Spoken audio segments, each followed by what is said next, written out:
We saw an absolute blowout, 33-15 in a game that, frankly, wasn't that close. By halftime, this thing was absolutely done. It could have been a bloodbath. Felt like the Patriots took their foot off the gas a little bit.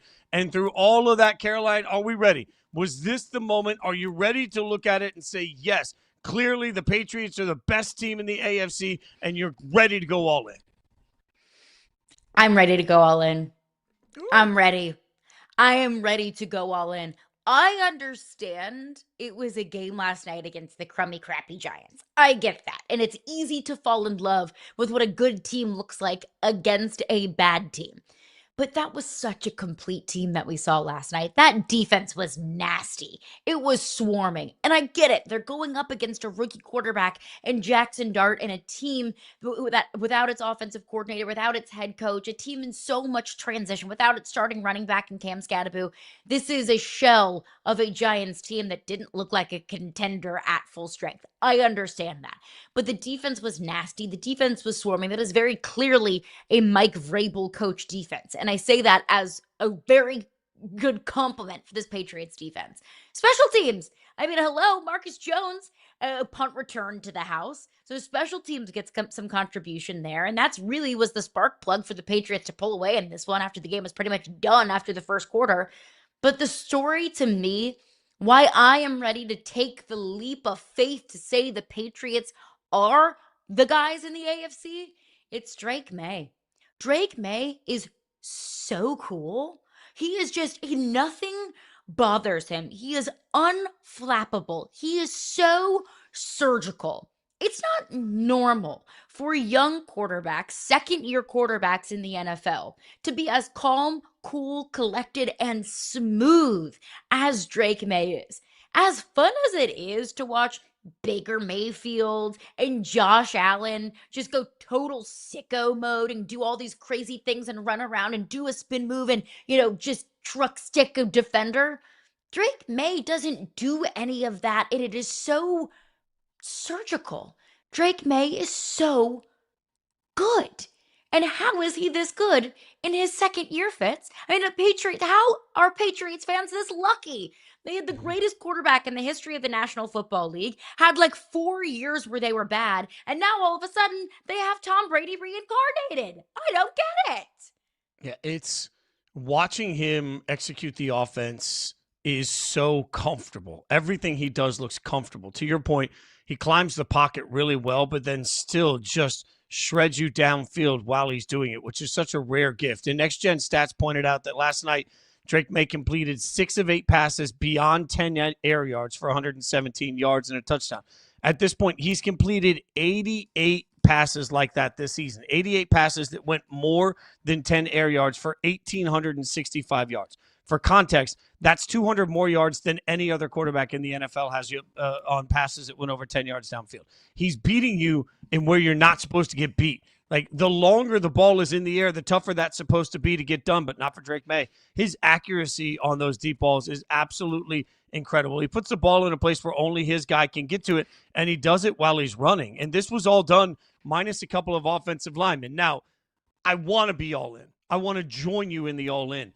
But I think there is some context to what we saw in an opponent last night. Abdul Carter was sat as a coach's decision for the entirety of the first quarter. And you mentioned it. It was 17-0 almost instantly because of a long touchdown drive, or a long field goal drive, I should say, then a punt return that turned around for a touchdown, and then a fumble on the ensuing kickoff after that. So you're talking about special teams just absolutely putting them in a hole. And to be frank here, I think there are a handful of teams, the Giants, the Saints, the Titans, the Raiders, the Jets, the Browns. I can list 6 teams right there without thinking too hard that I don't believe should even exist in this year's NFL. They should be relegated to their own city of suck, and they should only be allowed to play against each other. So for me, it's hard to take what the Patriots did because it was precise and it was surgical and it was beautiful to watch. And they flew to the football on the defensive side. Like, they did everything perfectly, but they did it against what I think is basically a glorified college football team. That's how bad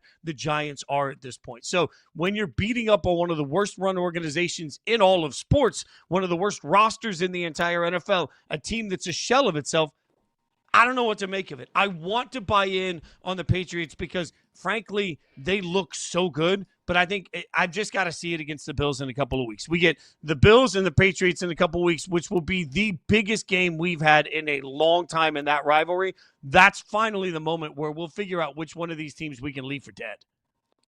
And that's fair. We've also seen this Patriots team against the Bills. And if there is another team that I am willing to hitch my wagon to in the AFC, it's the Bills, obviously. It's Josh Allen. It's a team that's been there before.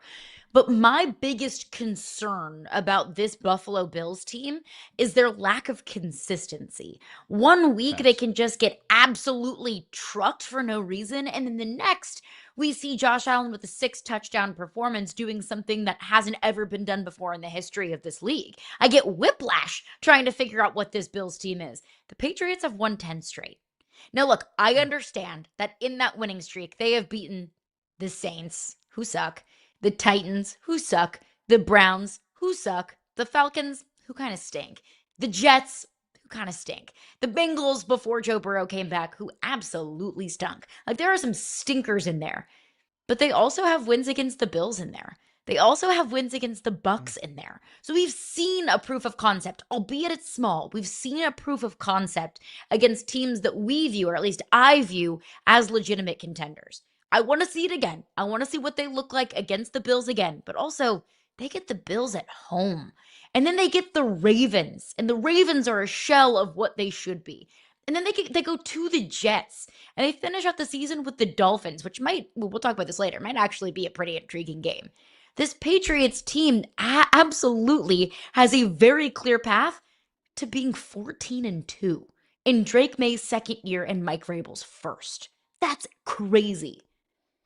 Yeah, it's also crazy how lovable and likable they become in the process. Like, everybody's fallen in love with Drake Maye. Everybody's always loved Mike Vrabel. It feels like the Patriots surge here is coming with a bit of likability. I know Jaxson Dart quickly is incredibly likable on the other sideline for everybody.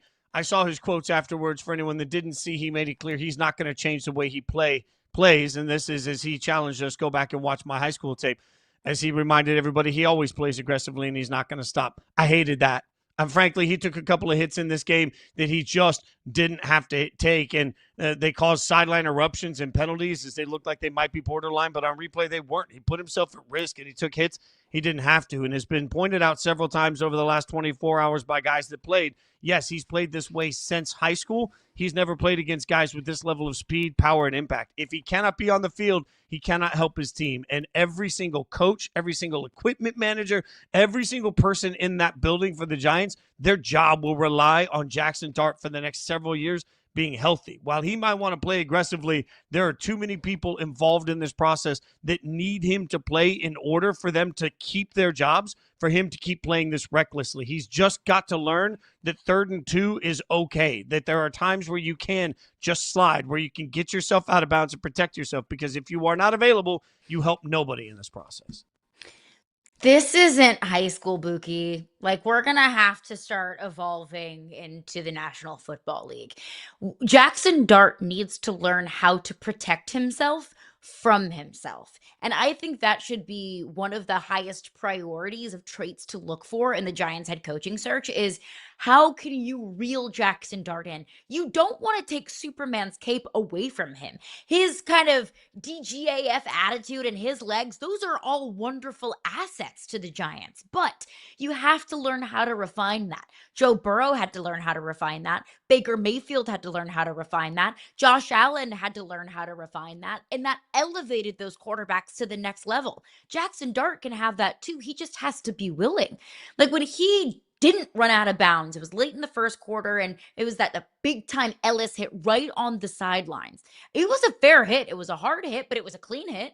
Jaxson Dart wasn't out of bounds. As a starting quarterback in the National Football League, you have to get out of bounds. Like, that's something that Troy Aikman and Joe Buck were harping on the broadcast last night, that you have to learn how to protect yourself. You have to get out of bounds right there, because that started a fight on the sidelines, and Giants players, to their credit, were trying to protect their starting quarterback, but it was a clean hit and it hurt the Giants in the process.